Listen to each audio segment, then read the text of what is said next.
Good morning. It's Coffee Talk with Ann. Hopefully you have your cup of coffee or you've had a cup of coffee. So last week I got a question from somebody who I was talking to casually, and they said, who are these buyers and sellers out here right now? Like, who's buying houses and who's selling? And obviously we have a lot of variation in that answer, but the one thing that I'm seeing a big trend is downsizers. We're seeing a lot of people going from the big house, maybe they've lived there a while, they have a big yard, they just are tired of cleaning and maintaining it, and maybe it's just them or one other person in the house now, so they're looking to sell those houses and move to something smaller. So that leads me to the next one is, what are the buyer population? Well, we do see a lot of push and demand for main level living, masters on the main. And quite frankly, we just don't have enough of that inventory here in Portland. We do have it come up. They tend to sell for a little bit more than their two-story counterparts, even if they're not as big, because people really want main level living. I think the statistic was in 2016, there was 11,000 baby boomers retiring every day. So if they're going to stay in the Portland metro area, they oftentimes want the main level living. All right, so what's the other possible buyer out there that may come as a surprise to you? Generational living.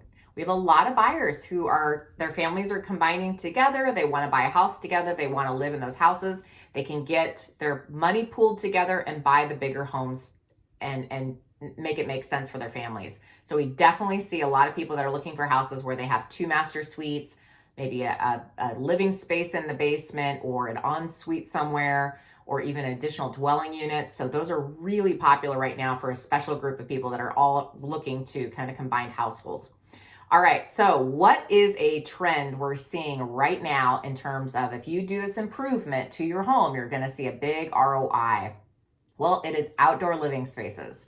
So here in Oregon, we all kind of think, okay, well, we don't go outside most of the year except for when it gets nice outside. But actually, if you can create an outdoor living space that has some covered areas or some areas where you can kind of keep the heat in, really makes a big difference. So obviously, fire pits are all the rage. In fact, when we see a house with a fire pit, people kind of go crazy. If you have a covered area that maybe you have like a, kind of like a cooking space in it, or a place you can put some comfortable chairs or outdoor sofa type spaces, somewhere you can sit outside and kind of enjoy it, even though you're not going to get rained on or have like the elements hit you.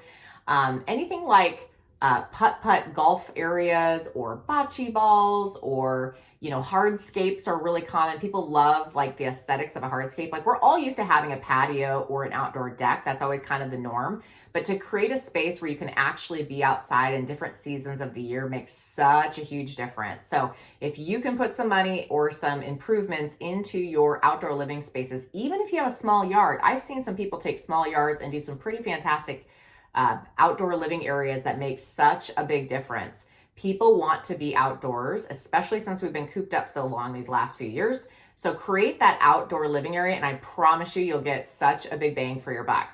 All right, if you guys have any questions that I can answer, please don't hesitate to reach out. If there's anything on your mind that you're like, I wish you would ask this question and answer it, please send that our way. We love the question and answers you guys are doing, and we'll see you on the next one.